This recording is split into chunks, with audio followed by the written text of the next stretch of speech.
press the bell icon on the YouTube app and never miss another update. कुछ लोगों का ये पूछना है कि औरत के नाम से जब कुर्बानी की जाएगी तो उसके नाम के साथ उसके वालिद का नाम लिया जाए या उसके शौहर का नाम लिया जाए। तो देखिए, आप जिस औरत की तरफ से कुर्बानी कर रहे हैं, अल्लाह ताला खूब जानता है कि ये कुर्बानी किस औरत की तरफ से है। आप चाहें उसके साथ उसके वालिद का नाम लें, आप चाहें तो उसके साथ उसके शौहर का नाम लें। औरत वही है, उसी शौहर की वो बीवी है और उसी बाप की वो बेटी है। तो लिहाजा औरत की तरफ से जब कुर्बानी की जाएगी तो आप उसके नाम के साथ में चाहे उसके वालिद का नाम लें, चाहे शौहर का नाम लें, या आप उस औरत का ही सिर्फ नाम लें, उसके वालिद या शौहर किसी का भी नाम ना लें, तब भी उस औरत की तरफ से ही वो कुर्बानी होगी। और आप उसका नाम भी ना लें, सिर्फ नियत कर लें या उसकी नीयत से आपने ख़रीदा है, तो अल्लाह खूब जानता है कि ये जानवर किसकी तरफ से है। तो लिहाजा अल्लाह तबारक व तआला उसे उसकी तरफ से कबूल फरमा लेगा। एक मसला ये है कि कुछ लोग कुर्बानी का जानवर ख़रीदते हैं कुर्बानी की नीयत से कि हम इस जानवर को कुर्बान करेंगे। फिर कभी ऐसा होता है कि कुर्बानी करने से पहले उन लोगों को उसी जानवर के ताल्लुक़ से कुछ अच्छा ऑफ़र मिल जाता है। मिसाल के तौर पर मान लीजिए उन्होंने एक जानवर ख़रीदा 20,000 रुपये में। किसी ने कहा कि यार मैं इसके 25 दे दूँगा या 30,000 दे दूँगा, आप ये जानवर मुझे दे दो। वो सोचता है कि ठीक है यार, कि मुझे तो 25, 10 या 5,000 रुपये ज़्यादा मिल जाएंगे, मैं 15-20 हज़ार रुपये का दूसरा और ख़रीद लूँगा। उसने क्या किया कि वही जानवर कि जिसको वो कुर्बानी के लिए ख़ास कर चुका था, कुर्बानी की नीयत से उसने ख़रीदा और उसकी नीयत भी कर चुका था, वही जानवर उसने किसी और को 25 या 30 हज़ार रुपये में उसने बेच दिया और फिर उसने 15,000 रुपये का या 20,000 रुपये का दूसरा और जानवर ख़रीद लिया और इस तरह उसने 5 या 10 हज़ार रुपये कमा लिए। ये जो पैसे उसने कमाए हैं ये उसके लिए क्या है और इन पैसों का उसके लिए क्या हुक्म है। उस आदमी ने अगर कुर्बानी की नीयत से ख़रीदे हुए जानवर पर अगर ये पैसे कमाए हैं तो ऐसी सूरत में ये उसी कुर्बानी का एक हिस्सा शुमार किया जाता है,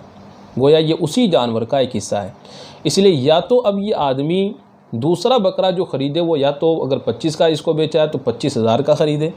या अगर 30 का बेचा है तो फिर 30,000 का ही दूसरा कोई उससे भी अच्छा बकरा ख़रीदे और उसकी कुर्बानी करे, तो ये बेहतर है। और अगर वो सस्ता जानवर ख़रीद कर बाकी पैसा अगर अपने काम में लेना चाहता है तो इसकी उसको वो इजाज़त नहीं है, बल्कि उसके लिए हुक्म ये है कि अगर वो वापस दूसरा बकरा अगर 15,000 का ख़रीदता है या 20,000 का ख़रीदता है और बाकी जितने रुपए उस बकरे को बेचने में जो उसे मिले हैं और वो बचते हैं, उन सारे पैसों को उसे सदका करना पड़ेगा। वो पैसे वो अपने काम में नहीं ला सकता। अगर उसने 15 में ख़रीदा जानवर दूसरा तो फिर और 25 में बेचा था तो 10,000 रुपये, 30 में बेचा था तो ये 15,000 रुपये उसे सदका करने पड़ेंगे। और अगर 25 या 30 में बेचने के बाद 20 का दूसरा बकरा ख़रीदा तो ये जो आगे 5 या 10 हज़ार रुपये जो बाकी बचते हैं ये भी उसे सदका करने पड़ेंगे। लिहाजा अगर आप कोई कुर्बानी का जानवर ख़रीदते हैं तो उसे बेचें ना, और अगर आप उसे हाई फाई या आला कीमतों में दामों में बेच देते हैं और फिर अगर दूसरा ख़रीदते हैं तो फिर आप उस पूरी रकम का यानी जो बेचा है उससे भी बेहतर आप जानवर कुर्बानी का आप ख़रीदें तो ये ज़्यादा बेहतर है। और अगर सस्ता ख़रीदते हैं या उतनी ही कीमत में ख़रीदते हैं और पैसे वगैरह कुछ बच जाते हैं तो वो रकम आपको सदका करनी पड़ेगी। तो एक मसला इससे पहले आपने समाअत फरमाया था कि अगर किसी गरीब इंसान ने कुर्बानी की नीयत से कोई जानवर ख़रीदा तो उस पर कुर्बानी वाजिब हो जाती है, लेकिन अगर वो कोई बकरा पालता है कुर्बानी की नीयत से तो उस पर कुर्बानी करना वाजिब नहीं होता।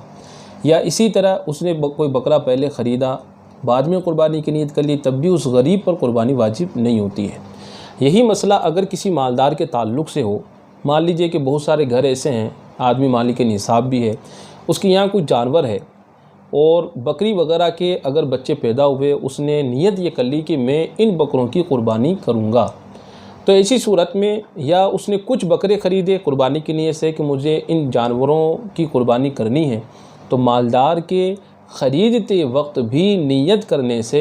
उस पर अलग से उसी जानवर की कुर्बानी वाजिब नहीं होती है। मालदार इंसान पर सिर्फ़ कुर्बानी करना वाजिब है, वो चाहे जानवर मुतय्यन करे या न करे, उसे सिर्फ़ अल्लाह की राह में अपना एक छोटा जानवर या बड़े जानवर का हिस्सा लेना है और छोटे जानवर को अल्लाह की राह में ज़िबा करना है। लिहाजा अगर किसी मालदार ने बचपन से बच्चों को पाला कुर्बानी की नीयत से, बाद में उसे ज़रूरत पड़ गई कि मैं इन बच्चों को दूसरे काम में ले लूँ, कुर्बानी के लिए अलग जानवर ख़रीद लूँ, तो वो ऐसा करना चाहे तो कर सकता है। उसके लिए ज़रूरी नहीं है कि उन्हीं बच्चों की वो कुर्बानी करे, वरना उसकी कुर्बानी नहीं होगी, ऐसा कोई मसला नहीं है। हाँ, बेहतर ये है कि अगर उसने नीयत कर ली तो उन्हीं की कुर्बानी करे, बाकी कोई फ़र्ज़ वाजिब का मसला नहीं है।